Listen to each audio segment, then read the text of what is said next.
안녕하세요. 김성길 목사와 함께하는 사람 이야기 제2단원의 G7 과정입니다. 자, 이 시간에는 제4-4입니다. 4-4회. 자, 우리가 영적인 치료에 대해서 지금 말씀을 계속 나누고 있어요. 내 안에 그런 부정적인 사탄에 주는 영감을 물리쳐라.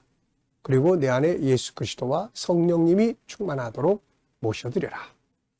자, 이어지는 내용이 이제 좀 더 말씀을 드립니다. 74쪽이에요. 자, 그래서 이런 기도는 놀라운 역사를 만듭니다.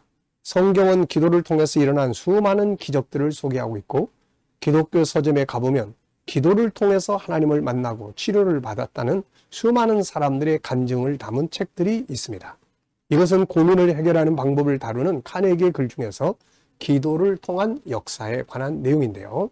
카네기는 인간관계론의 참 대부죠.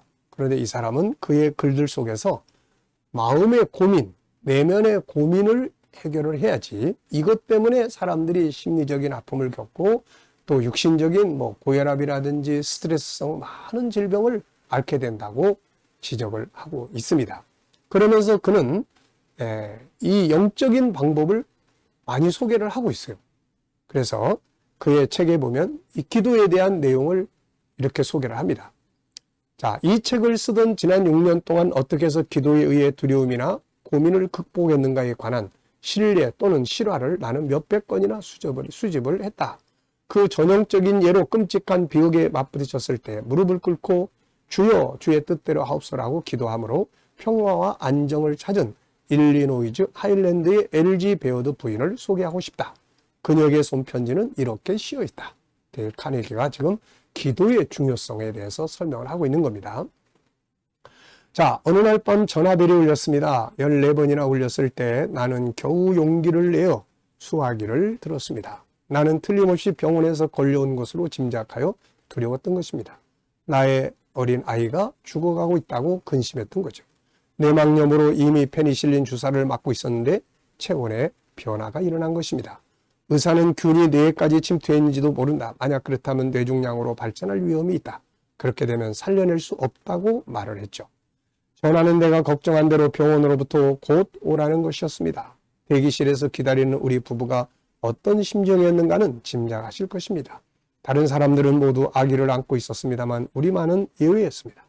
우리는 다시 한번 아기를 안게 될는지 근심이 되어 미칠 것만 같았죠. 한참 만에 우리는 부름을 받고 담당 의사 진료실로 들어갔습니다만 의사의 표정을 보고 우리는 가슴이 덜컥 내려앉았습니다. 의사의 말은 더욱 무서운 것이었습니다. 그의 말에 따르면 우리 아기가 살아날 확률은 4분의 1밖에 안 되니 만약 다른 의사의 진찰을 받아보고 싶거든 불러오는 게 좋겠다는 것이었습니다. 집으로 돌아오면서 남편은 흥분해서 주먹을 불끈 쥐고 핸들을 쾅쾅 두드리며 소리를 질렀습니다. 그리고 이렇게 말했죠. 베츠, 나는 우리 애를 절대 포기 못하겠어. 선생님께서는 남자가 우는 것을 보신 일이 있습니까? 결코 즐거운 경험은 아닙니다. 우리는 자동차를 세워놓고 여러 가지를 의논한 끝에 교회 가서 기도를 드리기로 결심했습니다. 만약 우리의 아기를 데려가는 것이 주님의 뜻이라면 주님의 뜻대로 하시라고 했습니다. 나는 무릎을 꿇고 울면서 주님 뜻대로 하옵소서 하고 기도했습니다. 그렇게 기도를 끝내자 나의 마음은 밝아졌습니다. 오랫동안 느껴보지 못했던 평화로움이 솟아났습니다. 나는 돌아오면서 계속 주님의 뜻대로 하옵소서 하고 되풀이했죠. 그날 밤에는 오래간만에 푹 잠을 잤습니다. 그런 며칠 후에 의사로부터 아기가 위기를 벗어났다는 전화가 걸려왔죠. 저는 지금 4살 된 건강한 어린아기가 우리 집에 있는 것을 늘 주님께 감사하고 있습니다. 기독교는 기적이 있고 치유가 있는 것이죠. 그 이유는 우리를 지으신 하나님이 살아계시기 때문입니다. 자, 성령께서 역사를 하실 때 하시기 위한 성령이 하시기 위한 3가지의 도구가 있습니다. 첫째는 앞서 말씀드린 것처럼 기도죠. 정신치료의학자들 역시 이 부분을 강조했습니다. 영국의학협회가 주최한 연설에서 한 유명한 의사가 다음과 같이 이야기를 했죠. 제가 지금까지 발견한 가장 좋은 약은 기도입니다. 마음의 고통에 대해 일생 동안 마음을 쏟아온 한 사람으로서 불면증이나 우울증과 같은 심적 고통을 없애기 위한 예방 조치 가운데 단순한 기도의 습관이 의심할 여지 없이 으뜸이라는 것을 말하고 싶습니다. 기도는 인간에게 알려진 어느 치료제보다 더 인간의 마음을 진정시키고 영혼을 강하게 합니다. 기도는 정신적, 육체적 건강에 좋은 처방이 될 수 있으며 이것들보다 훨씬 중요한 다른 유익을 줍니다. 기도는 영적 승리를 위한 강력한 무기인 것입니다. 자, 기도라는 게 뭘까요? 영적 치료를 하는 도구입니다. 이 부분에 대해서는 인도의 성자 간디 역시 강조를 했죠. 그는 이렇게 이야기를 했습니다. 만일 내게 기도가 없었다면 나는 아마 미쳐버렸을 것이다. 자, 예수님의 제자들이 강력한 기도를 했을 때 그들에겐 성령이 불처럼 강처럼 임재했습니다. 사도행전 2장 14절을 보면은 여자들과 예수의 어머니 마리아와 예수의 아우들과 더불어 마음을 같이하여 오로지 기도에 힘쓰더라. 그리고 사도행전 2장 1절로 4절을 보면 오순절 날에 이들의 기도는 응답이 되었고 하늘로부터 강력한 성령의 힘이 그들에게 임재하게 되었죠. 성령의 임재는 이들을 완전히 새로운 사람으로 만들어 버렸습니다. 두려움으로 가득 찼던 그들의 심령을 기쁨과 환호로 가득 차게 했고 특히 부르짖는 기도, 토하는 기도는 심리치료에 탁월한 효과를 가져옵니다. 내면에 쌓였던 것들을 밖으로 다 토해내는 거죠. 자, 그래서 시편 68편 8절에 보면 백성들아 시시로 그를 의지하고 그의 앞에 마음을 토하라. 네, 이 마음을 토하라고 이야기를 합니다. 마음을 토해내는 기도가 바로 부르짖는 기도예요.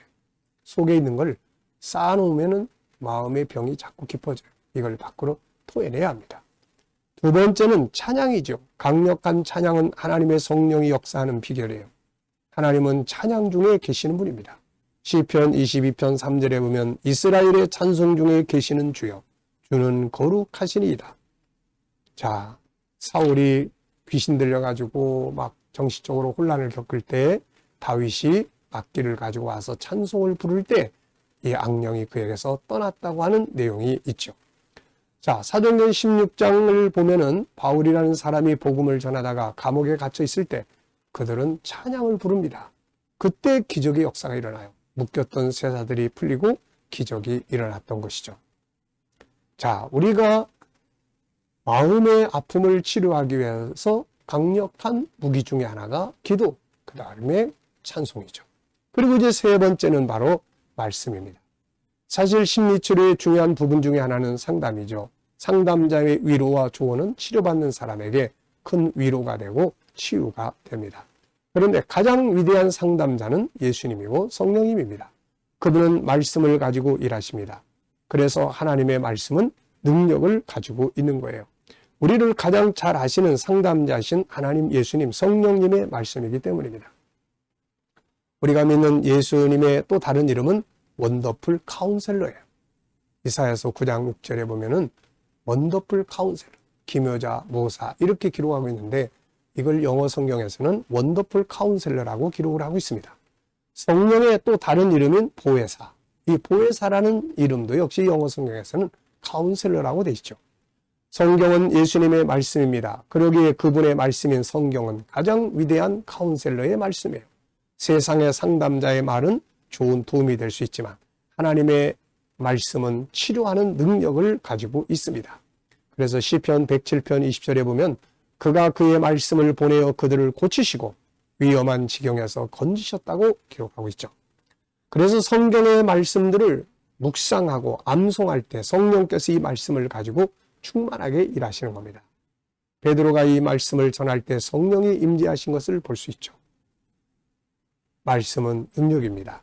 우리가 이걸 실험해 봐야 돼요. 지난 시간에도 이야기했습니다만 말씀을 묵상이라는 말은 메디신, 약과 어원이 같다. 그래서 하나님 말씀을 내가 내 안에 암송하고 그 말씀을 계속 되풀이해서 생각하고 묵상할 때 말씀이 내 심령 안에서 녹아져 가지고 아픈 마음을 치료하게 되는 거죠. 자, 그래서 우리가 아픈 마음이 있을 때 말씀을 더 암송하고 묵상하고 살아야 합니다. 특별히 어려운 상황을 만났을 때 우리는 해당되는 로마서 8장 28절 말씀을 묵상하고 될 것을 그대로 될 것을 믿고 산다면 정말 요술처럼 우리의 삶은 변화를 맞이하게 됩니다. 우리가 알거니와 하나님을 사랑하는 자 곧 그의 뜻대로 부르심을 입은 자들에게는 모든 것이 합력하여 선을 이루느니라. 우리의 상처들을 치료하고 묶인 것들에서 자유하게 하고 우리의 삶을 행복과 성공으로 이끌어주는 가장 강력한 의사는 바로 하나님, 예수님, 성령님이라는 것을 기억하시기 바랍니다. 자, 이 시간은 여기까지 하고 마치겠습니다. 감사합니다.